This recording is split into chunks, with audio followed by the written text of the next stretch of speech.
Politics is the appropriation of other properties, and democracy is the fight of all against all. Politics and democracy are the answers to our problems? Think again, buddy. This is Libertarian View, your source of decentralized and distributed information. In the second half of the 18th century, the 13 British colonies in North America were tired of the British exploitation, which sought to increase its revenue in order to fight the 7 Years' War. Noticing the increasing discontentment of the settlers, the British decided to travel to America and confiscate all guns and gunpowder. This lit the fuse for the settlers to start acting against the British crown.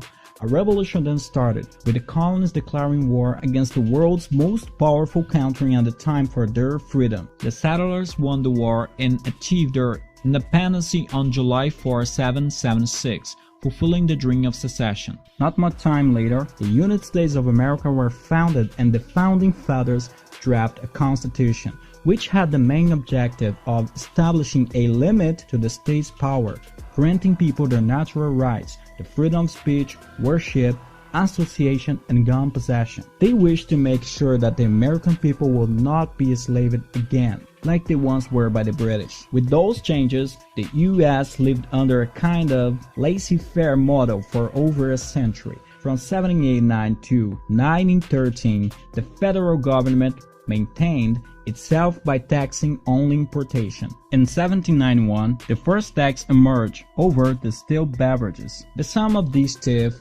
varied from 6 to 9 cents per gallon, and that was enough of a reason to start a rebellion. Thousands of Americans rioted, creating a new secessionist group and engaging in armed conflicts against tax collectors. The government tried to reduce the taxes so that a consensus could be reached, but the attempt failed miserably. The rebellion went on for years, with the government seeing itself unable to collect the people's money.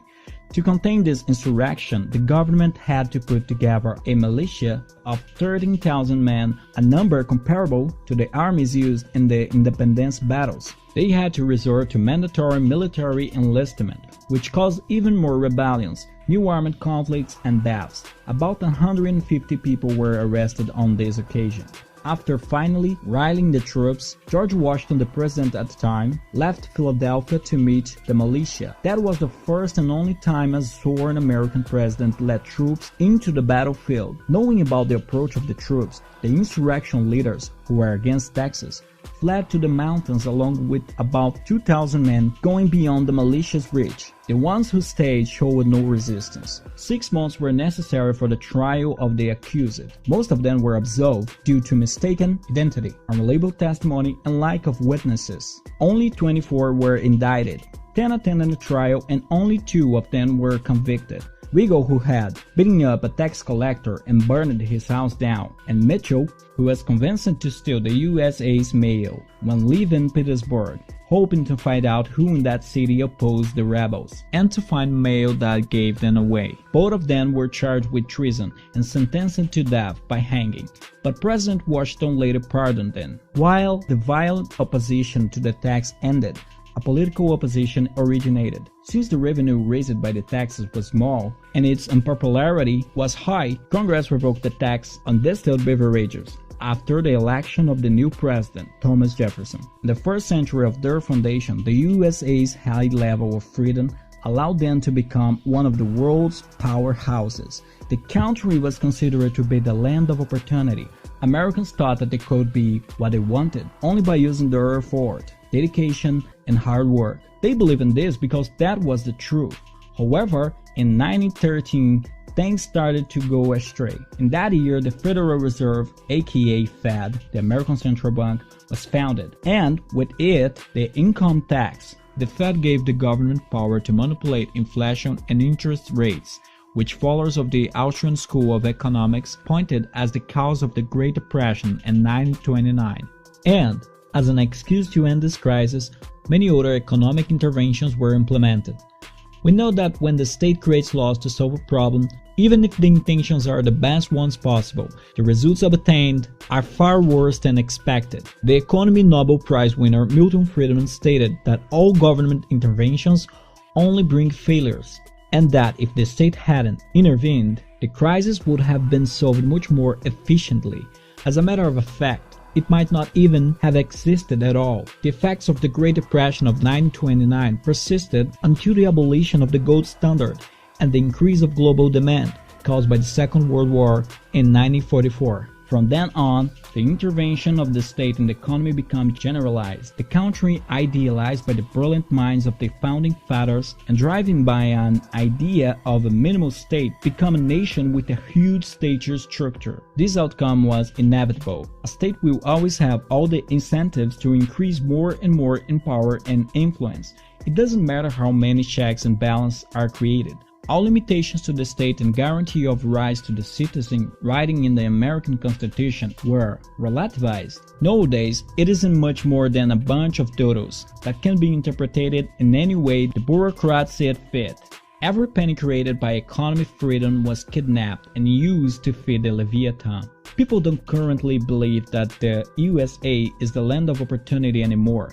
They don't believe that even by working really hard, they can achieve their dreams. And they don't believe in it because they are right. Freedom is no longer real. If you work hard and dedicate your time and resources to produce something, you will have the fruits of your work taken from you in the form of taxes and distributed to people who didn't make the same effort you did. Many of the plans people wish to make are now regulated or prohibited, which makes it virtually impossible to compete with lobbyists sponsored by the state. Having their dreams frustrated, people start to have the impression that the state is the only entity with means to do something. The only way people find to change anything is by asking the state to do it. However, while you are asking the state to do something, there will be another group asking them to do the exact opposite. When that happens, people then start to become hostile, seeing the opposite group as an enemy. And the state is the only one who benefits from that. Before the advent of democracy, whenever people saw their freedom being threatened, they would rebel against the governors, just like the settlers did when they separated from their metropolis. In current times, people just attack each other. This state promotes these intrigues and divisions. It starts putting the rich against the poor, employers against employees, white against blacks, women against men, homosexuals against heterosexuals, and so on. All those groups are fighting each other, asking the state to do what is best for the group at the expense of the other. And at the same time, they are legitimizing and giving more power to the state. That way, the so acclaimed democracy becomes a dogfight. People tend to naturally walk in the direction of the truth. If all people reach the truth, there will be consensus, and there won't be a need for the state to solve conflicts. Therefore, the state needs to promote those disputes, so it can continue to be relevant. If someone defends the truth, it's easier to convince other people. People who are not able to convince other people through arguments find themselves compelled to convince them by using force. In that case, the coercive apparatus of the state. For that, they ally themselves with others who have similar ideas, create parties, engage in lobbying, and attempt to reach relevant political positions. And when they are elected, they use the power, the resources, and the state apparatus to promote their ideas and to suppress opposing ones. We can see how politics is the act of deciding what will be done with the private property of others.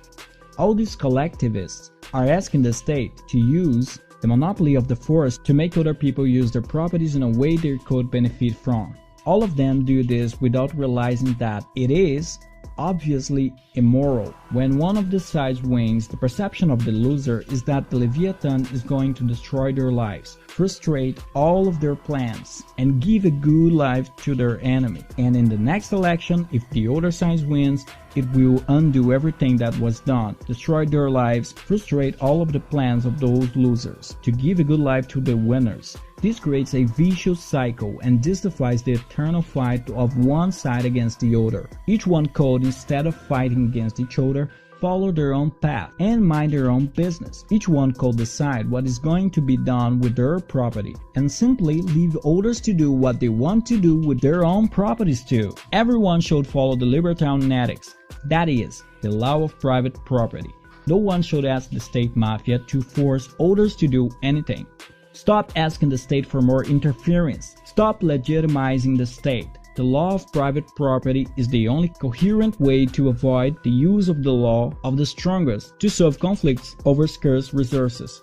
I personally beg of you people, let's forget the collectivism. Let's stop immoral and nonsensical intrigues, and let's pursue our own individual interests in the free market, where each interaction is beneficial to all involved parts. If we take the ethics to the last consequences, we will inevitably reach the so dreamed of land of ancap.su. Thank you for your audience. This article was suggested by Peter Drogatov, writing by Peter Drogatov, revised by Louis Zicki, and narrated by Alexander Bard. If you like this video, please hit the thumbs up icon below and share the video in a social network.